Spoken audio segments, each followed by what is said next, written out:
प्रधानमंत्री नरेंद्र मोदी पूरे 2 साल के बाद मणिपुर में गए थे और प्रधानमंत्री नरेंद्र मोदी के दौरे के 6 दिन यानी हफ्ता नहीं बीता कि मणिपुर में एक और आतंकी हमला हो गया। 2 जवान शहीद हो गए, 5 जवान घायल हो गए और हमला जिस तरीके से हुआ उसके बाद में बताया जा रहा है, जवानों की तरफ से प्रतिक्रियाएं बताई जा रही हैं कि अंधाधुंध फायरिंग की गई है। लेकिन क्या यह खबर आपने कहीं देखी है? क्या इस खबर पर कहीं चर्चा हो रही है? क्या इस खबर पर कोई बात कर रहा है? क्या इस खबर पर देश के गृह मंत्री अमित शाह वो जिम्मेदारी लेंगे? और उन्हीं के राज में, जो वो गृह मंत्री हैं, उन्हीं के राज में इस हिंसा की शुरुआत हुई और अब चूंकि राष्ट्रपति शासन मणिपुर में है तो एक तरीके से सीधे तौर पर जो जिम्मेदारी है सुरक्षा की, गृह मंत्रालय के पास आ जाती है। और जब अभी अभी एक हफ्ते के अंदर अंदर अमित शाह, प्रधानमंत्री नरेंद्र मोदी मणिपुर में गए थे, तो फिर ये तस्वीर क्यों नजर आ रही है? फिर ये खबर क्यों नजर आ रही है? फिर ऐसे हालात क्यों नजर आ रहे हैं? जवान वहां पर क्यों कह रहे हैं कि हमें संभलने तक का मौका नहीं मिला? और सबसे बड़ी बात यह है, और एक तरीके से खतरनाक आप इसको कह सकते हैं, कि यह हमला हुआ है शाम को मात्र 6 बजे। ऐसा नहीं है कि कोई बहुत ज्यादा जो है वो 6 बजे अंधेरा हो जाता है, कोई बहुत ज्यादा जो है वो वहां पर आधी रात को जो है वो हमला हुआ है। शाम 6 बजे हमला होता है, घात लगा करके हमला किया गया, टारगेटेड तरीके से हमला किया गया और इसको आतंकी हमले का नाम दिया। मणिपुर के बिष्णुपुर जिले में शुक्रवार शाम आतंकवादियों ने असम राइफल की गाड़ी पर हमला कर दिया। हमले में 2 जवान शहीद हो गए जबकि 5 जवान घायल हुए हैं। घायलों को पुलिस और स्थानीय लोगों ने रिम्स अस्पताल में पहुंचाया है। घटना के बाद में इलाके में सर्च ऑपरेशन शुरू कर दिया गया। अधिकारियों के मुताबिक घटना शाम 6 बजे निम्बोल सबल लाइकाई इलाके में हुई है, जब असम राइफल के जवान इम्फाल से विष्णुपुर की ओर जा रहे थे। इस दौरान आतंकवादियों ने घात लगा करके वाहन पर अंधाधुंध गोलियां चलाई। जवान बोले कि अचानक हमले से हमें संभलने का मौका नहीं मिला। एक घायल जवान ने बताया कि वो पटसोई से लौट रहे थे, जहां असम राइफल की दूसरी टीम ड्यूटी पर थी, तभी अचानक हमला हो गया। बाइक पर सवार हथियारबंद लोगों ने छिप करके हमला किया, हमें संभलने का मौका ही नहीं मिला। कई राउंड फायरिंग करने के बाद हमलावर भाग गए। अब आप कुछ भी कहते रहिए, कुछ भी करते रहिए, लेकिन सच्चाई यह है कि मणिपुर के जो हालात हैं उसको लेकर के जो गंभीरता दिखाई देनी चाहिए थी, या फिर फरवरी में जब राष्ट्रपति शासन लग गया उसके 6 महीने बीत गए, तो कम से कम ऐसी खबरें वो बिल्कुल नहीं दिखनी चाहिए थी। और जब प्रधानमंत्री दौरा करके आए हैं, हालांकि प्रधानमंत्री जब दौरा करने के लिए गए थे तब भी कोई हालात बहुत ज्यादा अच्छे नहीं थे। तब भी जो तस्वीरें निकल करके सामने आई थी, तब भी कोई ऐसा नहीं कहा जा सकता कि सब कुछ चंगा सी इस तरीके से जो चीजें काम कर रही थी। लेकिन आप देखिए कि मणिपुर में हालात बिगड़े हुए हैं। मणिपुर के हालातों को लेकर के टीवी में या दिल्ली के अंदर, नोएडा में कितनी चर्चा हो रही है, कौन सवाल पूछ रहा है? वहां पर राज्यपाल और पूर्व मुख्यमंत्री वो इस पर शोक व्यक्त कर रहे हैं। राज्यपाल बोले कि ऐसे हमलों को बर्दाश्त नहीं किया जाएगा। मणिपुर के राज्यपाल अजय कुमार भल्ला ने शहीद जवानों के प्रति अपनी गहरी संवेदना व्यक्त की और उनके साहस और देशभक्ति की सराहना की। उन्होंने घायल जवानों के शीघ्र स्वस्थ होने की प्रार्थना की। राज्यपाल ने कहा कि इस तरह के हमलों को किसी भी स्थिति में बर्दाश्त नहीं किया जाएगा और क्षेत्र में शांति और सुरक्षा बनाए रखने के लिए कड़ा कदम उठाया जाएगा। पूर्व मुख्यमंत्री बीरेन सिंह बोले कि हमला हम सबके लिए बड़ा झटका है। मणिपुर के पूर्व मुख्यमंत्री बीरेन सिंह ने कहा कि हमारे बहादुर जवानों पर घात लगा करके किए गए हमले की खबर से मुझे गहरा दुख पहुंचा है। 2 जवानों की शहादत और कई के घायल होने की खबर हम सब के लिए बड़ा झटका है। तो कुल मिलाकर के आप ये कहिए कि वहां पर जो राजनीतिक हालात हैं या सुरक्षा के जिस तरह के हालात हैं वो सही नहीं है। राष्ट्रपति शासन लगाने के बावजूद आप चीजों को नहीं ठीक कर पा रहे हैं। और जरा ये तस्वीर देखिए आप, जिस वक्त में प्रधानमंत्री नरेंद्र मोदी वो गए थे तो वहां पर उनका किस तरीके से विरोध हो रहा था। लोगों ने बाल मुंडवा करके, अपने सिर के बाल उतरवा करके प्रधानमंत्री का विरोध किया था। और तब कहा गया कि नहीं नहीं, ये सारे जितने विरोध प्रदर्शन है इसके पीछे कांग्रेस है, कांग्रेस ही इन लोगों को भड़का रही है, ये कर रहा है, ये हो रहा है, वो हो रहा है, इस तरह की बातें कही गई।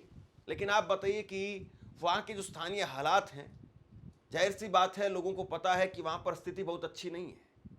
यहाँ तक कि प्रधानमंत्री नरेंद्र मोदी को भी सीवियर कैंप में जाना पड़ा था, सीवियर कैंप में ही लोगों से मुलाकात करनी पड़ी थी। 2 साल से ज्यादा किसी स्टेट को हो जाते हैं, आपकी डबल इंजन की सरकार वहां पर थी और अभी भी लोग सीवियर में रहने के लिए मजबूर हैं, सीवियर कैंपों में रहने के लिए मजबूर हैं। और आप कश्मीरी पंडितों की बात करते थे, आप कश्मीर के लिए जो बोलते थे, आपके राज में यह हुआ है, आप किस तरीके से इस धब्बे को मिटाएंगे? यह बहुत बड़ा सवाल है। किसी भी स्टेट में लॉ एंड ऑर्डर का इश्यू हो सकता है, कहीं पर भी हालात खराब हो सकते हैं, चाहे कांग्रेस की सरकार हो, चाहे लेफ्ट की सरकार हो, चाहे बीजेपी की सरकार हो।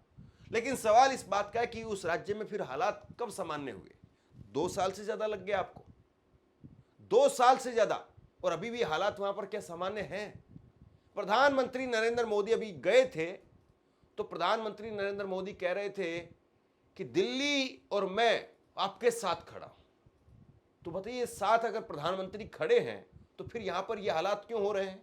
मैं सभी संगठनों से अपील करूंगा कि शांति के रास्ते पर आगे बढ़कर अपने सपनों को पूरा करें, अपने बच्चों के भविष्य को सुनिश्चित करें।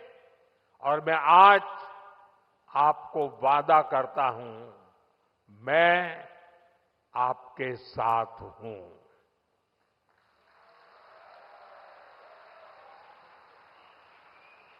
भारत सरकार आपके साथ है, मणिपुर के लोगों के साथ है। साथियों,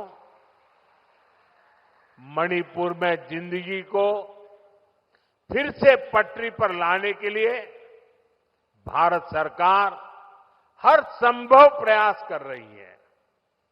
जो बेघर हो गए ऐसे परिवारों के लिए 7,000 नए घर बनाने के लिए हमारी सरकार मदद दे रही है। हाल में ही करीब 3,000 करोड़ रुपए का स्पेशल पैकेज भी स्वीकृत किया गया है। विस्थापितों की मदद के लिए 500 करोड़ रुपए का विशेष प्रावधान किया गया है। आपसे कुछ कहना चाहता हूं। आज के वक्त में पत्रकारिता करना कितना मुश्किल काम है, लेकिन अगर ऐसे में भी कोई आपकी खबर दिखा रहा है, कोई आपके मुद्दे पर बात कर रहा है, तो आपको भी उसका साथ देना चाहिए। अगर आपको लगता है कि मेरी पत्रकारिता सही है, मैं आपके लिए आपकी खबर वो दिखा रहा हूं, तो ऐसे में आप मेरा सहयोग कीजिए। आप इस वीडियो को जब लाइक करेंगे तो लाइक के साथ में ही एक थैंक्स का बटन आपको दिखाई देगा। उस थैंक्स के बटन पर आप क्लिक कीजिए और जो भी सहयोग राशि दे सकते हैं वो दीजिए। दूसरा, आप चैनल को ज्वाइन कर सकते हैं और चैनल को ज्वाइन करके भी मुझे मदद कर सकते हैं। सबसे बड़ी बात यह है कि जहां पर प्रधानमंत्री खड़े होकर के भाषण दे रहे थे, जहां पर खड़े होकर के प्रधानमंत्री बोल रहे थे, यानी प्रदेश की राजधानी इंफाल, राजधानी से महज 29 किलोमीटर दूर यह हमला हुआ है। महज 29 किलोमीटर, और 29 किलोमीटर का मतलब यह है कि सिर्फ 1 घंटे की दूरी पर, सिर्फ 1 घंटे की दूरी पर जो है यह हमला हुआ है राजधानी से। तो आपका इंटेलिजेंस क्या कर रहा है, किस तरीके से काम हो रहा है? अभी पहलगाम और ये ऑपरेशन सिंदूर हम भूले भी नहीं हैं। ऐसी खबरें लगातार आ रही हैं और वहां पर भी, कश्मीर में भी कुछ न कुछ खबरें ऐसी चलती रहती हैं कि एक आतंकी की मौत हुई है, 2 जवान शहीद हो गए हैं। ऐसी खबरें वहां से आती रहती हैं। तो सवाल इस बात का है कि किस तरीके से जो है वो चीजों को हैंडल किया जा रहा है। और देश के गृह मंत्री से कोई सवाल नहीं पूछता है। चाणक्य की उपाधि देकर के एक सिंहासन पर बैठा दिया गया है। आप बताइए, पहलगाम का हमला हुआ किसके राज में हुआ? अमित शाह के राज में हुआ। अमित शाह देश के गृह मंत्री थे और उस पहलगाम के हमले के बाद में क्या किसी का इस्तीफा हुआ? क्या किसी ने जिम्मेदारी ली? वो बाद में उपराज्यपाल ने सामने आकर के कह दिया कि मैं जिम्मेदारी लेता हूं। लेकिन जिम्मेदारी लेना और उस जिम्मेदारी पर खड़े होना दो अलग अलग बातें हैं। किसी का भी इस्तीफा नहीं हुआ, 26 लोग मारे गए, इतनी चर्चा हुई देश भर में, लेकिन आप बताइए किसी का इस्तीफा तक नहीं हुआ। तो आपको लगता है कि मणिपुर से कोई खबर, मणिपुर से तो खबर आती तो दिल्ली तक खबर आते आते दम तोड़ देती है। खबर के अपने आप में जो जान चली जाती है, खबर पहुंच ही नहीं पाती दिल्ली में उसकी चर्चा ही नहीं हो पाती है, सरकार से कोई सवाल ही नहीं पूछ पाता, उस पर कोई प्राइम टाइम डिबेट ही नहीं हो पाती है। तो बताइए दिल्ली में उसको लेकर के जवाबदेही देगा कौन? और इस तरीके से महिलाएं, मोदी जी के जब दौरा हुआ था तो महिलाएं काले कपड़े पहन करके सड़क पर आकर के विरोध कर रही थी। मणिपुर नरेंद्र मोदी लाखिदे कभी मरम की दमक मणिपुर लाखिदे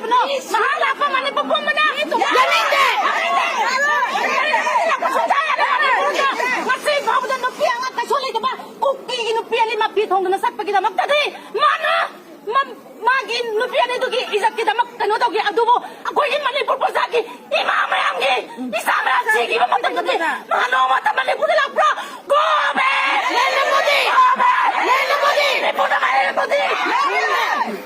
प्रधानमंत्री नरेंद्र मोदी का दौरा जरूर हुआ, लेकिन उस दौरे पर भी हालात ठीक नहीं थे। उस वक्त में भी हिंसा हो रही थी। उस वक्त की कुछ खबरें देखिए आप। 11 सितंबर को पीएम मोदी के दौरे से 2 दिन पहले मणिपुर में हिंसा हुई।